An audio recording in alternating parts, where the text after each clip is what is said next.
ने इन तलबा के हिफ्ज़ कुरान करीम की पुख्तगी को देखा।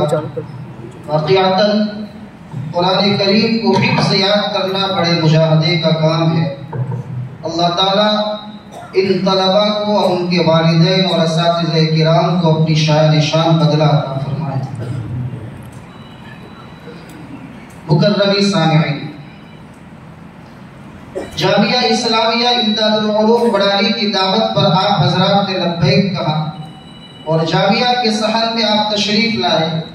जामिया आपको अहलन व सहलन व मरहबन बिकुम की सौगात पेश करता है। आपकी आमद पर जामिया और अहले जामिया मशकूर व ममनून है। अल्लाह ताला आप हजरात की आमद को मुबारक बनाए और जामिया के हक में तरक्की का बाइस बनाए। मुहतरम औलिया किराम, जामिया ने बड़ी अहमियत के साथ आप हजरात को दावत दी और आपने उस अहमियत को दिल से कबूल किया। लेकिन हकीकत वाक़िया ये है कि औलिया के इज्तिमा के पीछे क्या मकासिद कार फरमा है, उसकी तरफ मैं मुख्तसर तवज्जो दिलाना चाहता हूँ। अगरचे उसकी मुकम्मल तफसील हज़रत मोहब्बिन साहब ज़ीद मजदूह अपने खिताब में आप अहबाब के सामने पेश करेंगे, लेकिन इसका मुख्तसर खाका आप हजरात के सामने पेश करना मुनासिब समझता हूँ। मुकर्रम मेहमानान किराम, जामिया इमदादुल उलूम बड़ाली बैक वक्त एक दीनी इदारे के साथ वक्त की जरूरत के पेशे नजर दुनियावी तालीम भी देता है। गोया दीनी इदारे के साथ एक स्कूल भी है। ये दीनी इदारा सन ईस्वी 1956 से अपने तालीमी और तरबियती इस्तिहकाम के साथ ताई-रोज मुखालिफ तेज हवाओं के बावजूद रवा दवा है और दुआ है कि ता क़यामत नबवी नहज पर ये इदारा चलता रहे और फलता और फूलता रहे।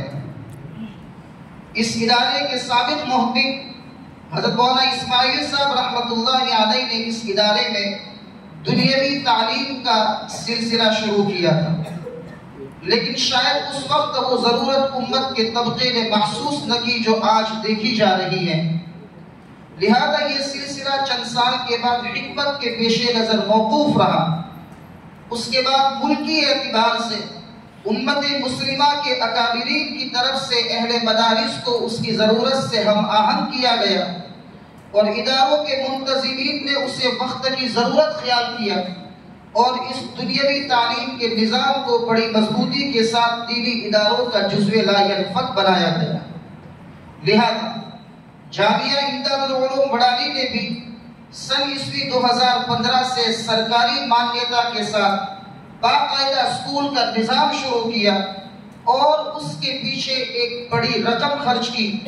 आज अल्हम्दुलिल्लाह तुम्मा अल्हम्दुलिल्लाह छठी क्लास से लेकर 11वीं क्लास तक जामिया में राइट स्कूल को सरकारी मंजूरी हासिल है और जामिया में दुनियावी तालीम का एक ऐसा माकूल निज़ाम बन गया जो वक्त की जरूरत को बहुस्न खूबी पूरा कर सकता है।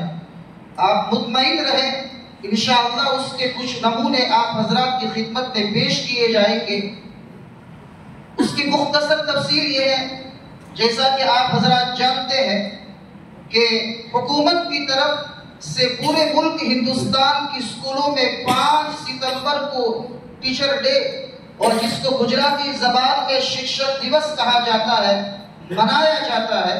लिहाजा जामिया में भी चूंकि सरकारी मंजूरी के साथ स्कूल चल रही है तो टीचर डे जिसमें तालिब इल्म उस्ताद बनकर अपनी क्लास के स्टूडेंट्स यानी तलबा को दर्स देता है, लेक्चर देता है, जिसमें इंतजामिया की तरफ से ऐलान किया गया कि कौन तालिब इल्म अपनी खुशी से टीचर बनना चाहता है तो तलबा की एक बड़ी तादाद यानी 42 तलबा ने अपने नामों का इंदिराज करवाया और मुख्तलिफ फनून में तलबा ने बड़ी उम्दगी के साथ बेहतरीन दर्स दिया।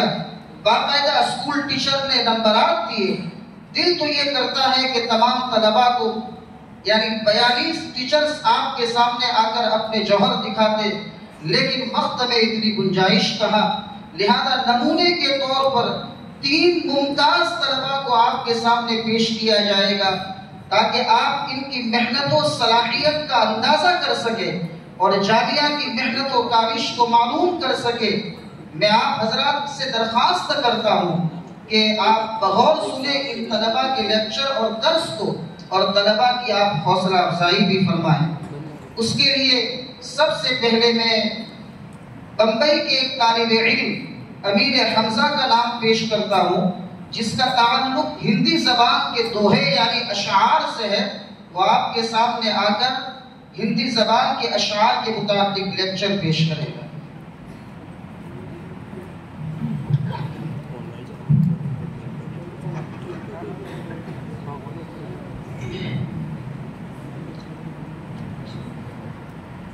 मेहमानों को थोड़ा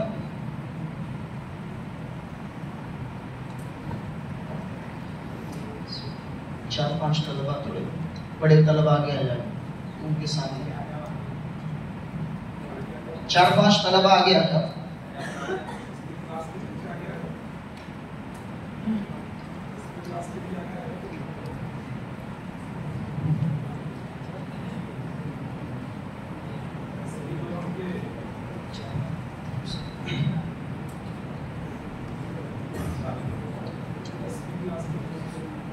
दसवीं क्लास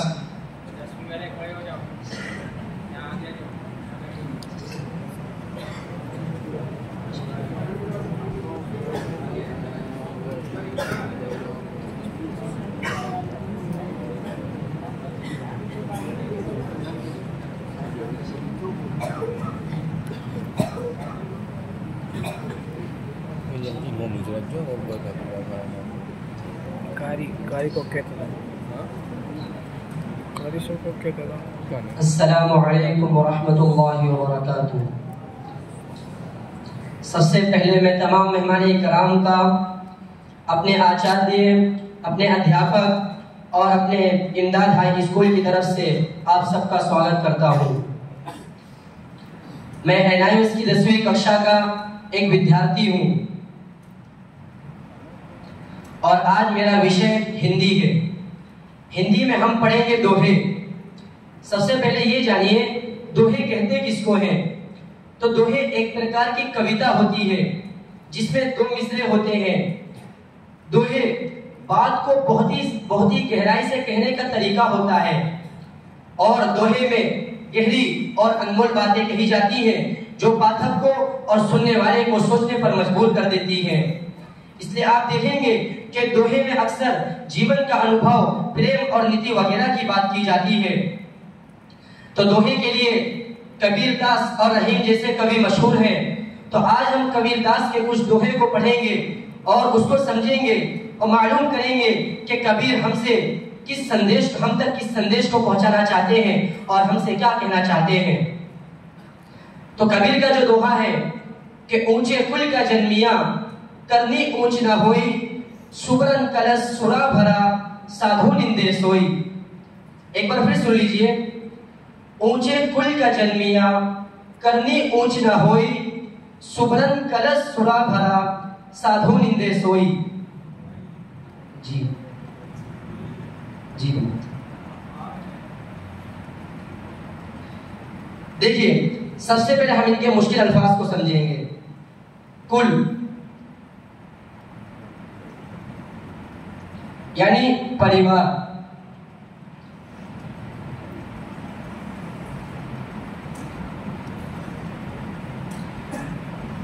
जन्मिया यानी जन्म लेने वाला, जन्मा। सुबरन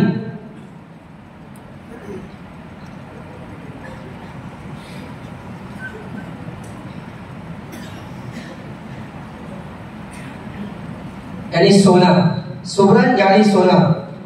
कलश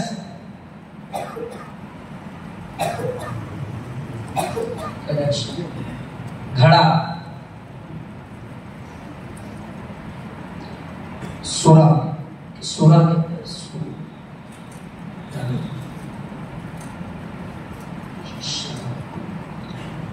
सुरा कहते हैं शराब को। कुल यानी परिवार, खानदान। जी, कुल किसको कहते हैं?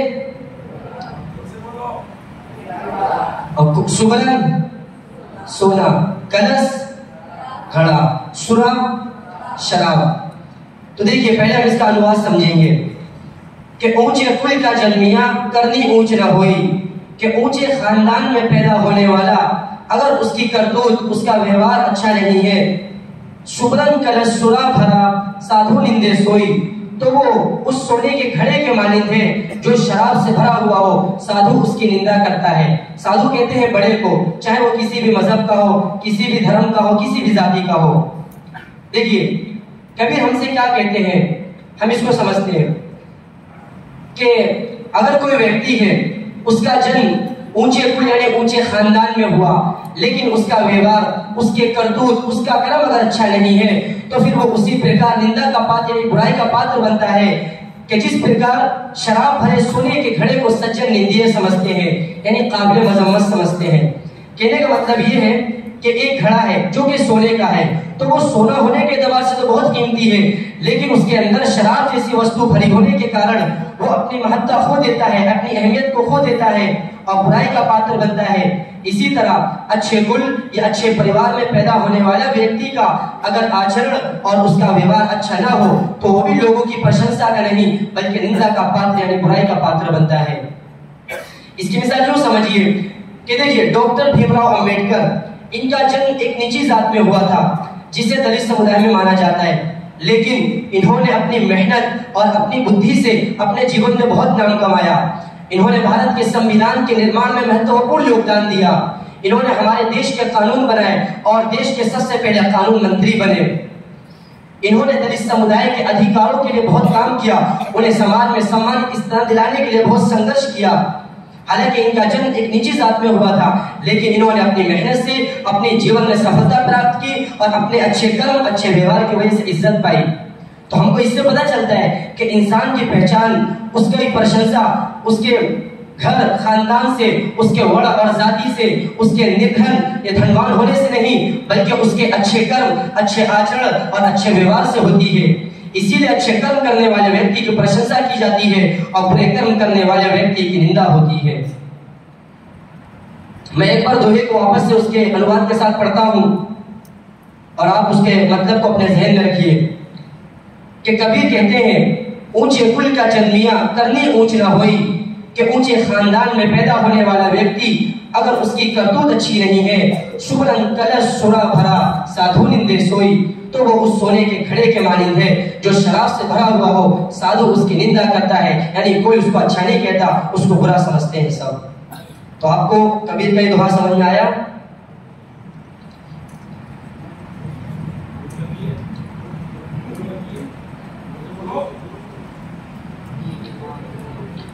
तो चलिए फिर हम कबीर का दूसरा दोहा समझते हैं। जिस तरह हमने पहले दोहे को पढ़ा और उसको समझा, इसी तरह इस दूसरे दोहे को भी ध्यान से पढ़ेंगे और उसको समझने का प्रयास करेंगे। तो कबीर का जो दूसरा दोहा है, गुरु कुम्हार शिष्य कुंभ है, गढ़ी गढ़ी काढ़े खोट, अंदर हाथ सहार दे बाहर बाहे चोट। गुरु कुम्हार शिष्य कुंभ है, गढ़ी गढ़ी काढ़े खोट, अंतर हाथ सहार दे बाहर बाहे चोट।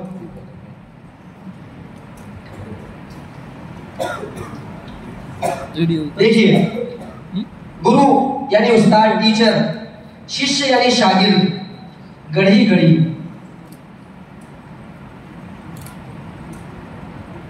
गढ़ी गढ़ी, गढ़ी गढ़ी यानी बार बार,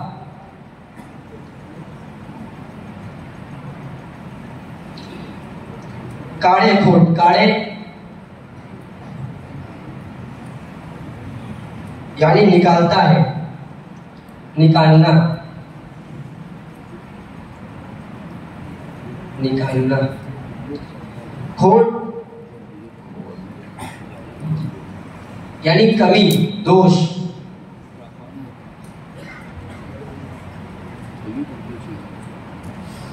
देखिए, गढ़ी गढ़ी यानी बार बार, काढ़े निकालना, खोट कमी। अब इसका तर्जुमा समझिए कि गुरु कुम्हार शिष्य कुंभ है, गढ़ी गढ़ी काढ़े खोट, यानी उस्ताद ये कुम्हार के मानिंद है और शिष्य यानी शागिर्द ये घड़े के मानिंद है, बार बार कमी निकालता है, अंतर हाथ सहार दे, यानी अंतर यानी अंदर से हाथ से सहारा देता है, बाहर बाहे चोट, बाहर से चोट लगाता है। देखिए कबीर ने इस दोहे में गुरु और शिष्य के संबंध यानी उनके आपसी ताल्लुक और गुरु के कार्य के विषय में बताया है कि आपने देखा होगा कि हमेशा से एक पीढ़ी दूसरी पीढ़ी को अपना ज्ञान सौंपती आ रही है। ज्ञान देने वाले व्यक्ति को गुरु कहते हैं, अर्थात गुरु वो होता है जो ज्ञान दे और ज्ञान को धारण करने के लायक बनाए और एक बेहतर मनुष्य बनाए।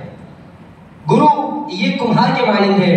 आपने कुम्हार को घड़ा बनाते हुए देखा होगा कि वो सबसे पहले गीली मिट्टी को चाक पर रखता है और चाक को घुमाता है। अब उसको बाद बीच बीच में हाथ से मिट्टी के उस लोहे को आकृति देता है, मटके की शक्ल देता है। जैसे जैसे आकृति स्पष्ट होती है यानी साफ होती है और उसका आकार बढ़ता रहता है, वैसे वैसे उसे संभालने के लिए विशेष प्रयत्न करना पड़ता है, वरना उसकी आकृति बिगड़ सकती है।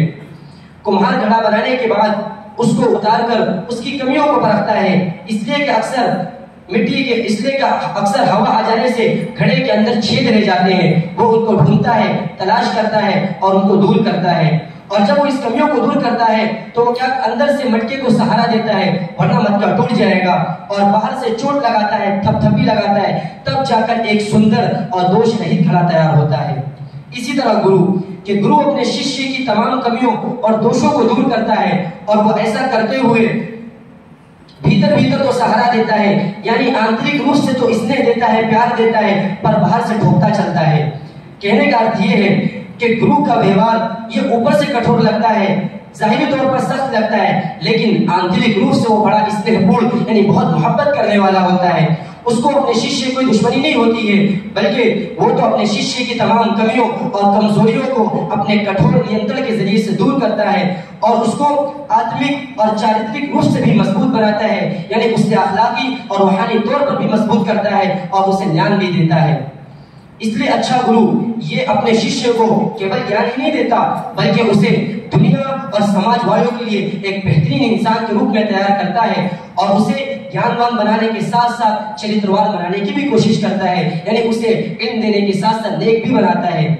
जैसा कि घड़े के अंदर अगर छोटे छोटे छेद रह जाए तो उससे पानी रिसेगा, यानी उससे पानी निकलेगा और उसकी उपयोगिता या तो कम या तो समाप्त हो जाएगी। इसी तरह अगर उस शिष्य का ज्ञान ये उसके व्यवहार और आचरण पर खरा नहीं उतरेगा तो फिर उसकी भी उपयोगिता, उसकी भी सामाजिक उपयोगिता नहीं रहेगी, यानी समाज और लोग उसके ज्ञान से वैसा फायदा नहीं उठा पाएंगे जैसा कि फायदा उठाना चाहिए। मैं एक बार वापस आपको दोहा सुनाता हूं, उसके अनुवाद के साथ आप उसके अर्थ को अपने ज़हन में रखते हुए सुनिए। गुरु कुम्हार शिष्य कुंभ है, गढ़ी गढ़ी काढ़े खोट।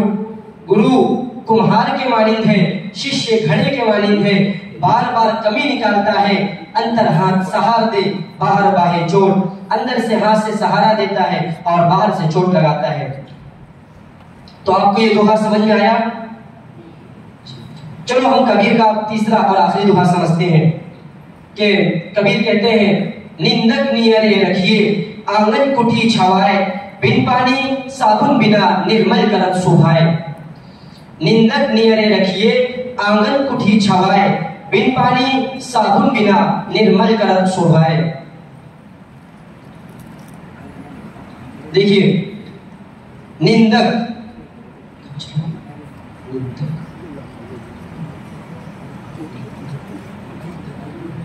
कहते हैं आलोचक को, आलोचना करने वाले को।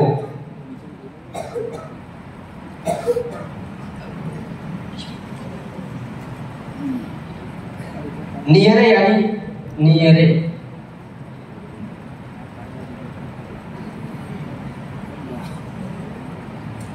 यानी पास, निर्मल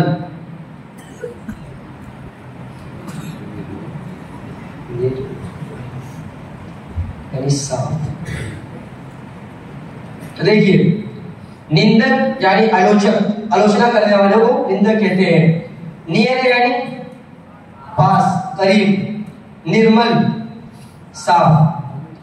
कबीर कहते हैं कि निंदक नियरे रखिए आंगन कुठी छवाए। निंदक को आंगन की कुठी बनाकर पास रखिए, बिन पानी साबुन बिना निर्मल करत शोभाए। बगैर पानी और बगैर साबुन के वो हमारे स्वभाव को क्या करता है, साफ करता है। देखिए, आपने अनुभव किया होगा कि अधिकतर लोगों को अपनी प्रशंसा बहुत अच्छी लगती है, जबकि अपनी आलोचना करने वालों को कोई पसंद नहीं करता। ये तो आपको समाज में बहुत सारे लोग मिलेंगे कि जो आपके मुंह पर आपकी तारीफ करेंगे और पीठ पीछे निंदा, लेकिन ऐसे लोग बड़ी मुश्किल से मिलते हैं जो हमारे सामने हमारी आलोचना करें, हमारी कमियों को बताएं। लेकिन आमतौर पर लोग ऐसे आलोचकों से भागते हैं और उनसे कतराते हैं। कभी भी ऐसे आलोचकों से बचने की नहीं, बल्कि उनको अपने नजदीक, अपने करीब रखने की आवश्यकता पर बल दिया है। कबीर कहते हैं कि निंदक को तो आंगन की कुठी बनाकर अपने पास रखना चाहिए, क्योंकि हमें उससे हमारी कमियों का पता चलता है और हम उनको दूर कर लेते हैं। इस प्रकार वो हमारे स्वभाव को, हमारे मिजाज को बगैर पानी और बगैर साबुन के साफ करता है। क्योंकि आप खुद सोचिए कि इंसान ये पानी और साबुन से अपने बदन को तो साफ कर सकता है, लेकिन अपने व्यवहार, अपनी आदतों और अपने स्वभाव की कमियों और बुराइयों को कैसे दूर करेगा? क्योंकि इंसान को अपने अंदर की कमी और बुराई खुद तो दिखती नहीं है और लोग भी उनके सामने उसकी बुराई का उल्लेख नहीं करते। तो केवल आलोचक ही होता है कि जिससे हमें पता चलता है कि हम में कहां और क्या कमी है। तो फिर उनसे कतराए क्यों ना उनकी सुने, कि जिससे हमको पता चले कि हमारे अंदर क्या कमी है और हम उसको दूर करने का प्रयास करें और अपने स्वभाव को, अपने मिजाज को साफ करें। तो कबीर हमसे इस दोहे से यही कहना चाहते हैं। मैं एक बार आपके सामने तर्जुमे के साथ दोहे को पढ़ता हूं कि कबीर कहते हैं कि निंदक नियरे रखिए आंगन कुठी छवाए, निंदक को पास रखिए आंगन की कुठी बनाकर, बिन पानी साबुन बिना निर्मल करत शोभाए। बगैर पानी बगैर साबुन के वो हमारे स्वभाव को, मिजाज को साफ करता है। तो मैं उम्मीद करता हूं कि मैंने जो चंद दोहे आपको पढ़ाए हैं वो आपको समझ में आ गए होंगे और आप मेरे लिए और मेरे जामिया के लिए और मेरे इमदाद हाई स्कूल के लिए दुआ करते रहेंगे। अस्सलामु अलैकुम व रहमतुल्लाह।